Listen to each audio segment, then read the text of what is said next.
Mic হাতে নিয়ে বলে এ আওয়ামী লীগ কাফের, এ বিএনপি কাফের, এ জামাত ইসলাম কাফের, এ কাফের ও কাফের, আমি আল্লাহর ওলি। এইটা এ দেশে এখনো হচ্ছে, কথা বলছে না কেন? আসসালামু আলাইকুম ওয়া রাহমাতুল্লাহি ওয়া বারাকাতুহু।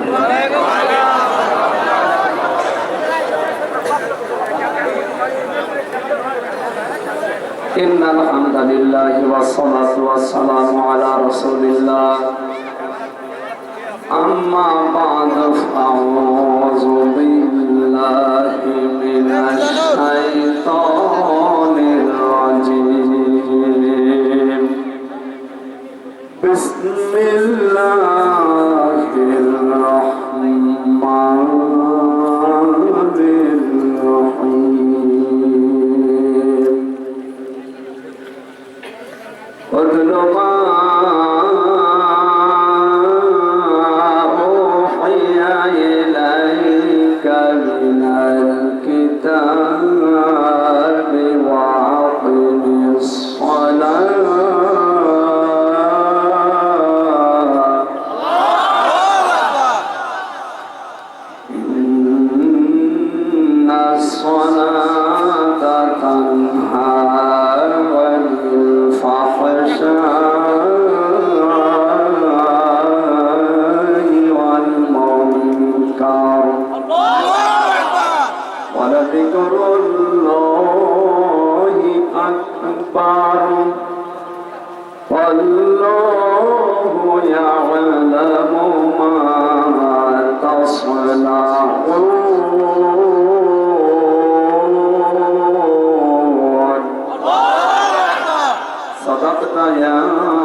عن عبد الله بن مسعود رضي الله تعالى عنه قال قال النبي صلى الله عليه وسلم من أحب سنتي فقد أحبني ومن أحبني كان معي في الجنة رواه ابن ماجه. إن الله وملائكته يصلون على النبي يا أيها الذين آمنوا صلوا عليه وسلموا تسليما. اللهم صل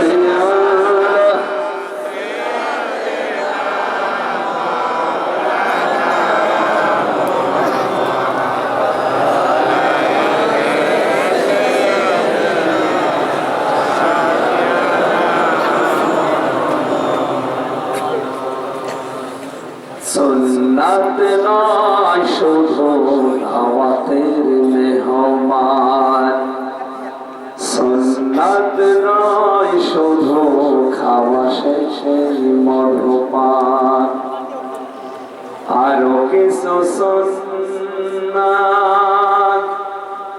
আছে তুমি জানো কি? জানলেও জীবনে কখনো তা মানো কি? সুন্নাত শুধু নয় মজলুম সহায়ক, সুন্নাত ওহুদ জালিমের প্রতিরোধ, সুন্নাত শুধু নয় নির্জন ভেঙে যাওয়া, আর সুন্নাত হলো পাথরের আঘাত খাওয়া। মহাব্বতে তার সুদিনের সাথী তুমি, মহাব্বতে তার সুদিনের সাথী তুমি, দুর্দিনেও তার পাশে থাকো কি? আরো কিছু সুন্নাত আছে তুমি জানো কি? জানলেও জীবনে কখনো তা মানো কি? সুন্নাত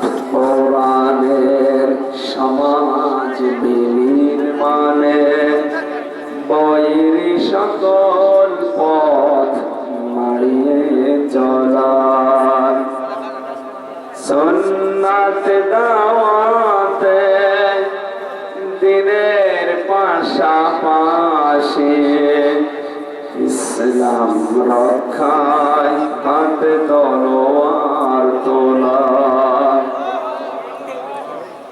সুন্নাত শুধু নমনীয় আলাপন সুন্নাত প্রয়োজনে হুঙ্কার গর্জন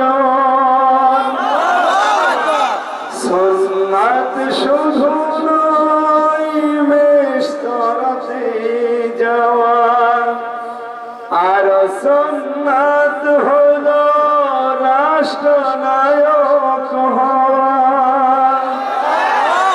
মহাব্বতে তার খালিদ মোরালি মহাব্বতে তার খালিদ মোরালি আবু বকরের মতো পাশে থাকো কি আরো কিছু সুন্নাত আছে তুমি জানো কি জানলেও জীবনে কখনো তা মানো কি সুন্নাত নয় শুধু দাওয়াতের মেহমান সুন্নাত নয় শুধু খাওয়া শেষে মধুপান আরো কিছু সুন্নাত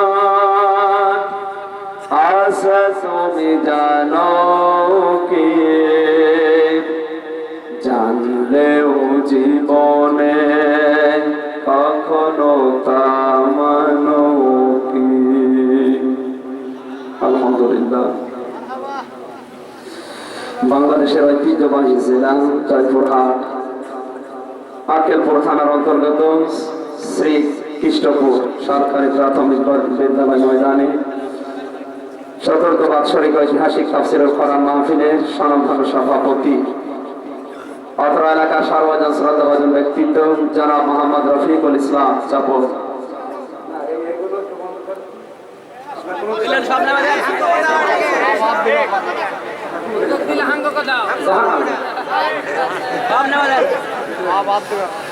মাহফিলের প্রধান অতিথি সাইকুল মা সাহেব উপজেলা পরিষদের সম্মানিত চেয়ারম্যান জননেতা জনাব কামরুজ্জামান কমল আতাল্লাহু উমরাহু ওয়া বারাকাল্লাহু ফি হায়াতি জোরে বলেন আমিন কোরআনের মাহফিলের সভাপতি বানিয়েছে আল্লাহ জান্নাতের ভেতর একটা অনুষ্ঠান নিজেই করবেন তিনি নিজে থাকবেন সভাপতি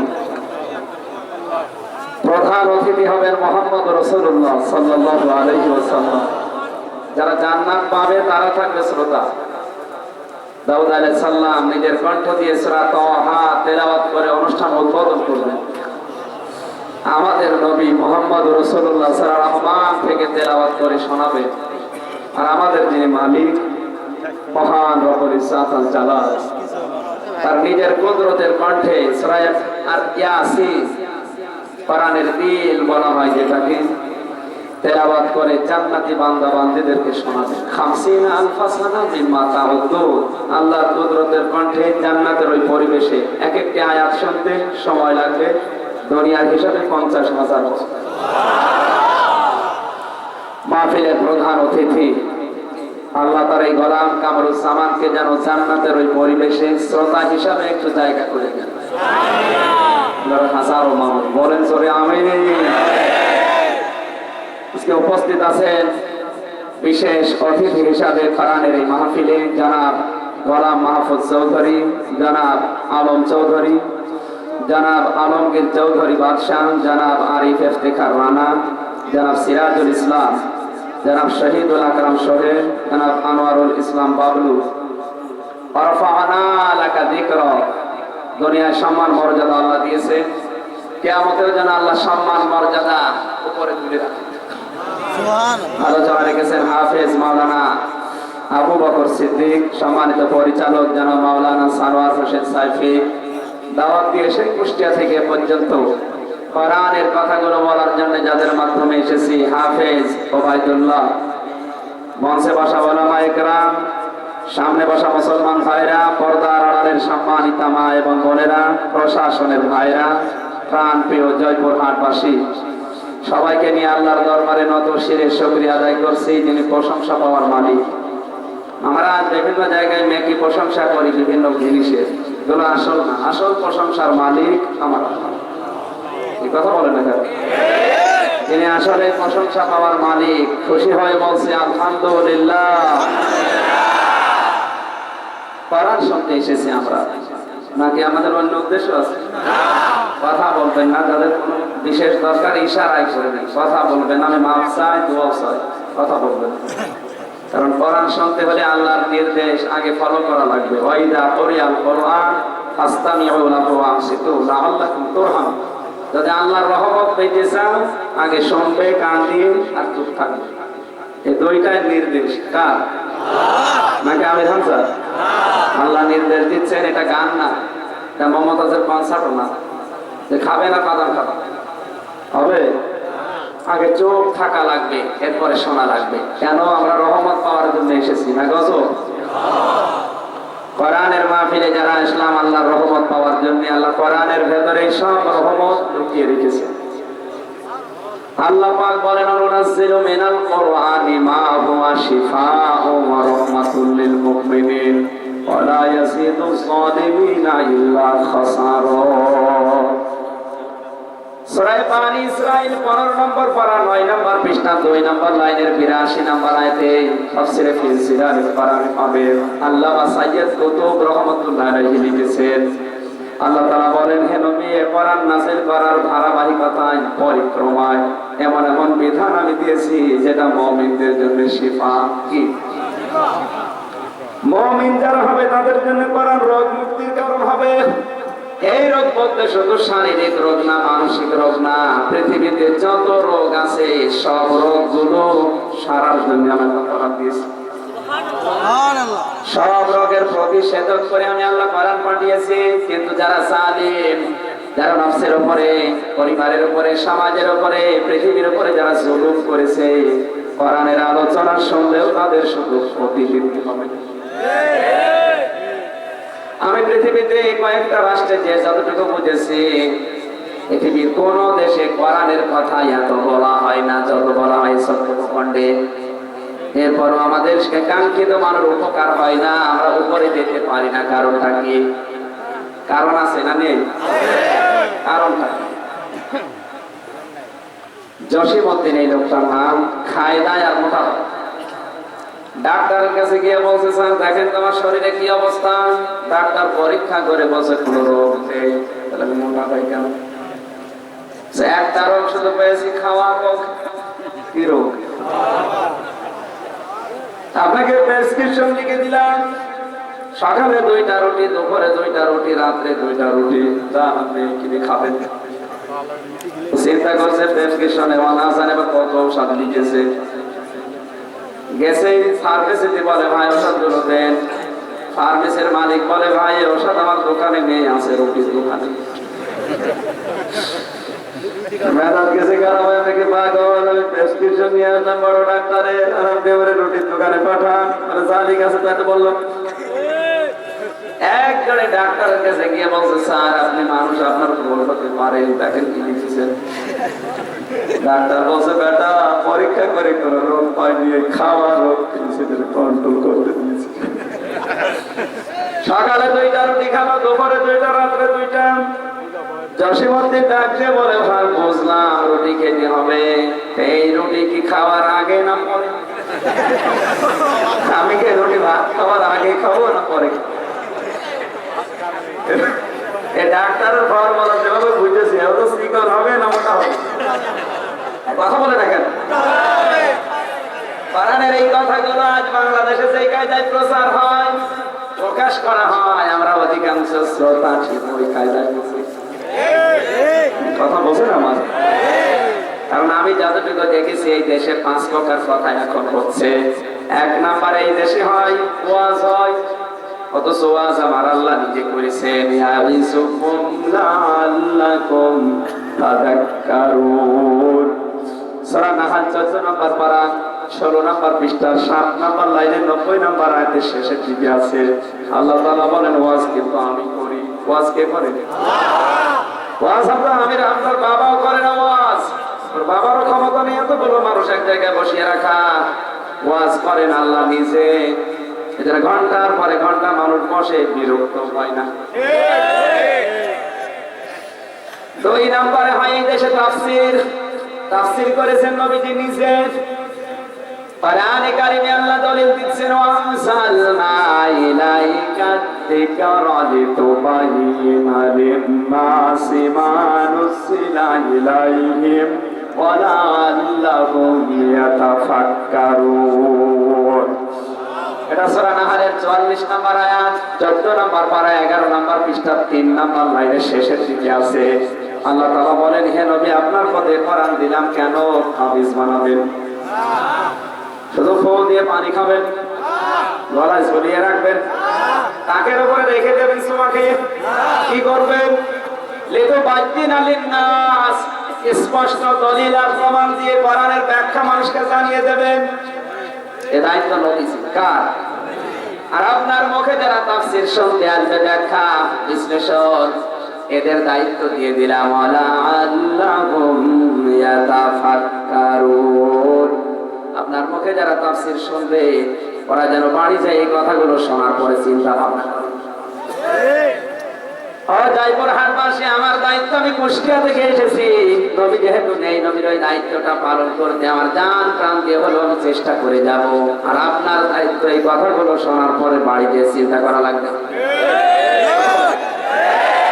আল্লাহ ইয়াতাফাক্কারুন দিয়েছেন আল্লাহ। তাফসীর হয় 2 নম্বরে, 3 নম্বরে এই দেশে হয় বদল। বাদদালা ইউবাদদিলু তাবদীলান ফাহুয়া মুবাদদিলুন। এটা কি? আয়াত পড়ে সূরা ইখলাসের তাফসীর করে কারবালা। টান দিচ্ছে কুল হুয়াল্লাহু আহাদ। হে নবী আপনি বলেন আল্লাহ এক। এই নবী কোন নবী? এ ফাতেমার বাবা। এ ফাতেমা কোন? ফাতেমা হুসাইনের মা। তোমরা চেনো হুসাইনকে? কারবালার প্রান্তরে শহীদ হয়েছে।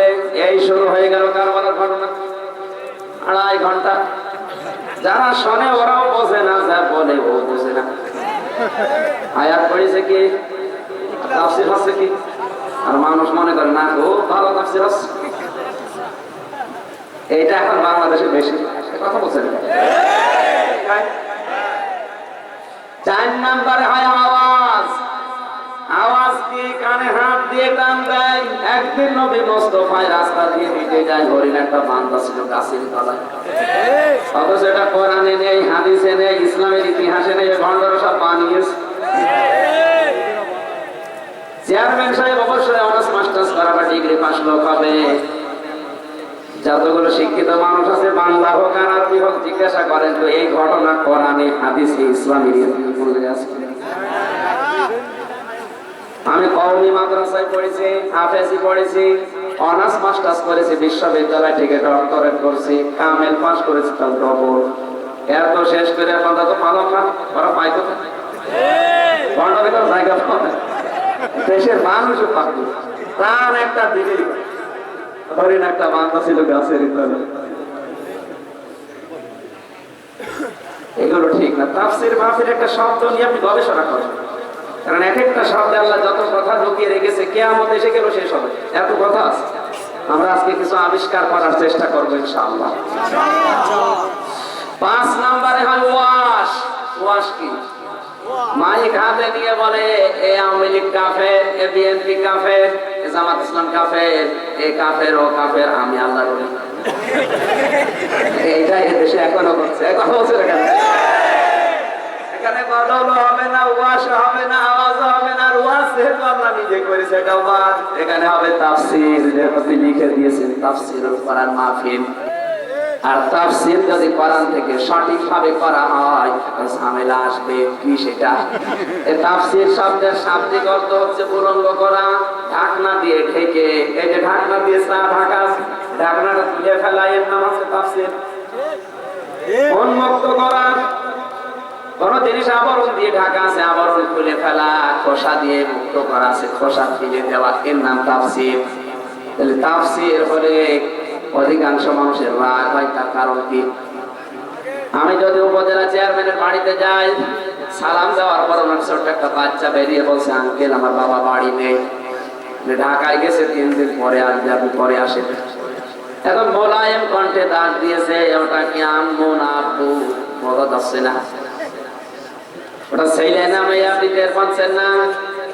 এখন ওটা আম্মু না আব্বু বোঝার জন্য যেটা করা লাগবে, ওর পায়জামা প্যান্ট খুলে ফেলা লাগবে। না আমি হাসির করা কি দেই, কথা বোঝার পরে হয়।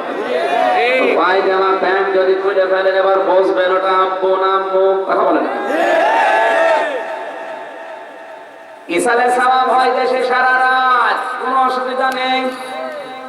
ওরস শরীফ হচ্ছে, ওরস মোবারক হচ্ছে, গোসল শরীফ হচ্ছে, নওরোজ শরীফ, খসরো শরীফ, কত শরীফ এই দেশে কোনো বাধা নেই, বাধা কেউ দেয়ও না। যত বাধা আমি দেখেছি পৃথিবীতে শুধু তাফসীর মাহফিলে।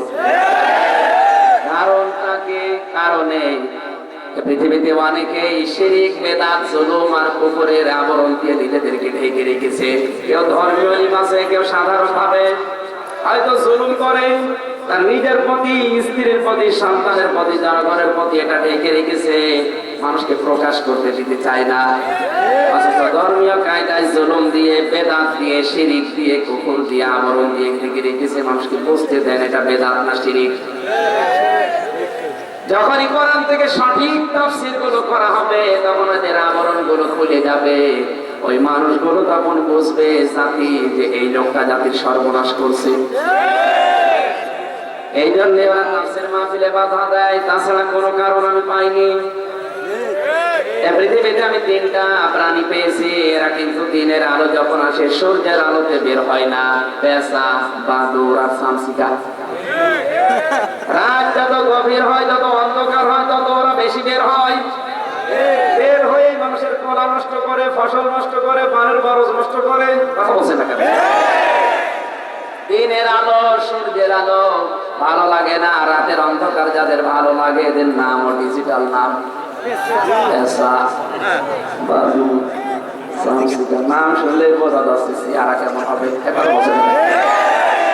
একবার দেখলে আর একবার দেখতে মন যাবে। আমি হাসির খোরাকি দেওয়ার জন্য একটা শিক্ষা আছে। কেন বললাম? দিনের আলো, সূর্যের আলো যাদের ভালো লাগে না, রাতের অন্ধকার বেশি নেয়, ভালো লাগে যাদের। আজ দুনিয়াতে যারা কোরআনের আলো, ইসলামের আলো সহ্য করতে পারে না, ওরাই কিন্তু জুলুমের অন্ধকারের পথ, শিরকের অন্ধকারের পথগুলো বেছে নেয়। ওরা যদি অন্ধকার ভালোবেসে যদি পেশা বাদুর শামসিকা হয়, তা আপনি কি?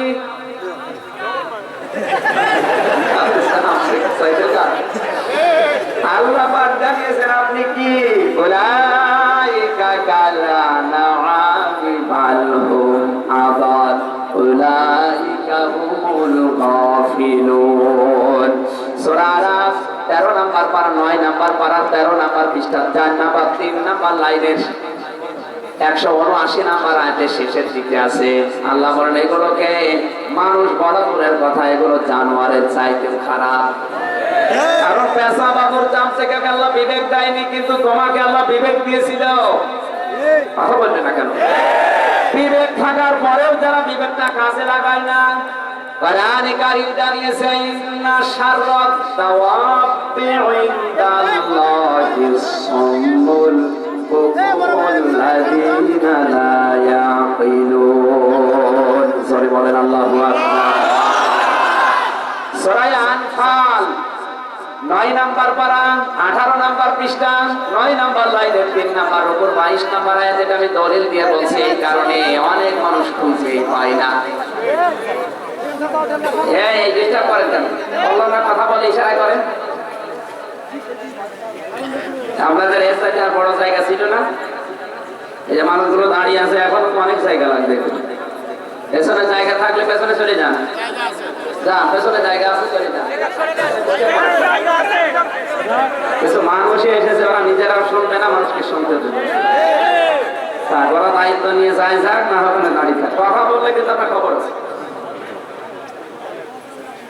হয় ওখানে যান, পেছনে কথা বলে কে?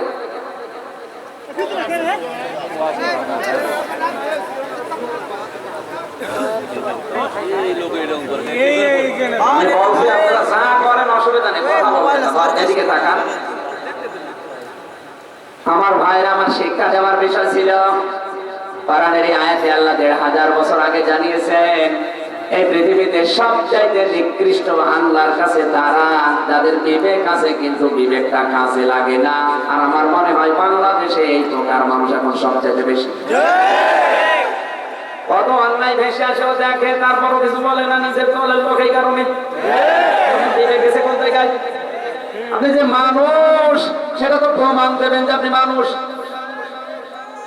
টিভির পর্দায়, পত্রিকায় প্রথমে হেডলাইনে কত অন্যায় ভেসে আসতেছে, আপনি দেখার পরও না দেখার ভান করেন।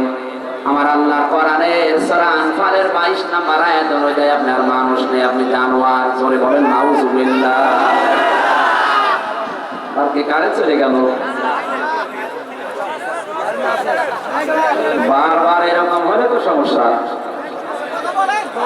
সুবহানাল্লাহ আলহামদুলিল্লাহ লা ইলাহা ইল্লাল্লাহ। সুবহানাল্লাহ আলহামদুলিল্লাহ লা ইলাহা ইল্লাল্লাহ।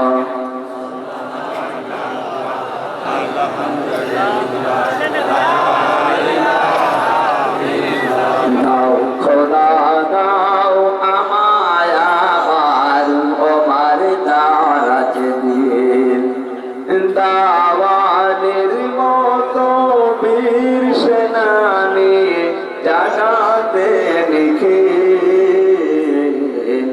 দাও খোদা দাও আমায় আবার ওমার দারাজ দিয়ে।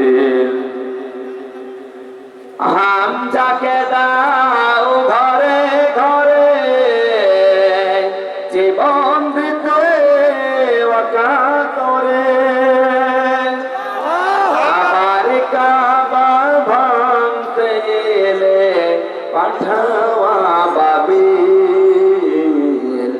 দাও খোদা দাও আমায় আবার ওমার দারাজ দিয়ে। এরকম হয়ে গেল।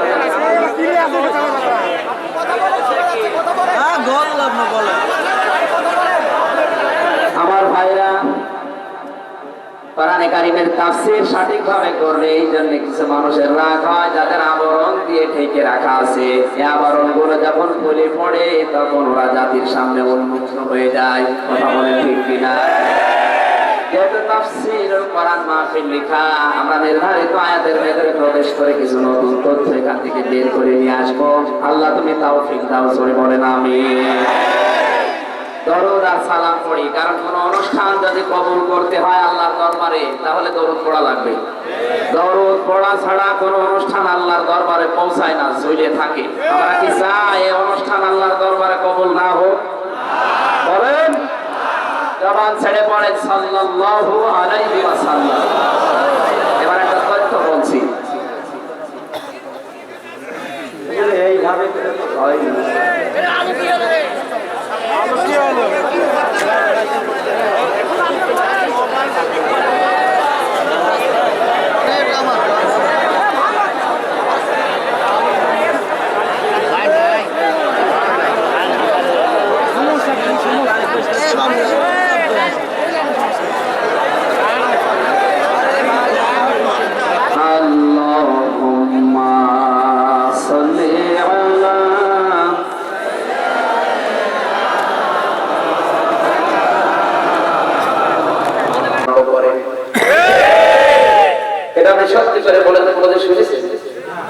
আমরা এতদিন জানতাম আল্লাহকে ভালোবাসার জন্য রাসূলকে ভালোবাসা, রাসূলকে যে ভালোবাসবে আল্লাহ তাকে ভালোবাসবে, কিন্তু শর্ত দিয়েছেন আল্লাহ ইউহিব্বুল্লাহ। শব্দটা বোঝা লাগবে আগে, কারণ কোরআনের প্রতিটি শব্দ গবেষণা করুন। কথা বলে না এখানে। এবার আপনি নিজের দিকে তাকাবেন। আপনি যতই নাম সাপ দেন, বড় পীর সাহেব দাবি করেন, বড় দলের নেতা কর্মী মনে করেন, আপনি কিন্তু এখনো আল্লাহর ভালোবাসা পাওয়া আরম্ভ করেননি, কারণ আপনার জীবনের সব জায়গায় রাসূলের আদর্শ সঙ্গে। মনে হয় যাদের মগজ আছে, যাদের একটু চিন্তা করা দরকার, আমি আল্লাহর ভালোবাসায় যদি না পাই, আমি পেলাম কি? তামাম পৃথিবীর মালিক হওয়ার পরেও যদি আমার মালিক বলে না, তোকে আমি মাফ করি না, আমার মনে হয় আমার জীবন ব্যর্থ। কথা বলতে না কেন? আমার সুহসিহা মিন্নারি ওয়া উদখিলাল জান্নাতা ফাকাদ ফাজ ওয়া মাল হায়াতুদ দুনিয়া ইল্লা মাতাউল গুরুর। সূরা আলে ইমরান 4 নাম্বার পারা 13 নাম্বার পৃষ্ঠা 13 নাম্বার লাইনের 185 নাম্বার আয়াতের শেষের দিকে আছে। তাফসীরে তাবারিতে পাবেন। আল্লাহ তাআলা বলেন এই লোকটার জীবন সফল হয়ে গেছে, যাকে আমি আল্লাহ জাহান্নামের আগুন থেকে মুক্ত করে জান্নাত বলে ঘোষণা দিয়ে দিয়েছি। পৃথিবীর বান্দা বান্দিরা খুব ভালো করে একটা কথা স্মরণ রাখবা, দুনিয়ার জীবন কিন্তু খেল তামাশা ছাড়া কিছু না। এটা কে বলবে? দুনিয়ার জীবন যে খেলা, এখন কিন্তু আমরা হাড়ে হাড়ে টের পাচ্ছি। এই লোকটার বয়স যখন 5 বছর ছিল, তখন ওনার জীবন ছিল এক কায়দায়। 15 বছর, 20 বছর, 30 বছর, 35, 40, 50 বছর বয়স। এখন জীবনের আসল অর্ধেক যদি চলে যায়, যদি এখন একটু চোখ বন্ধ করলে বুঝবে যে জীবনটা পড়ায় তোলা। ইমাম ইবনে কাইয়্যিম রাহমাতুল্লাহ আলাইহি মাঝে মাঝে যখন চোখ বন্ধ করে থাকতেন, এই কথাটা বেশি বলতেন, আমার জীবনের যে অংশটা চলে গেছে, ওটা আমার কাছে স্বপ্ন মনে হয়, আমার সামনে যেটা আছে এটা আমার কাছে আকাঙ্ক্ষা মনে হয়, আর এর মাঝখানে আমার জীবনের আসল সময় সব চলে যাচ্ছে। ইমাম কাইয়্যিম রাহমাতুল্লাহ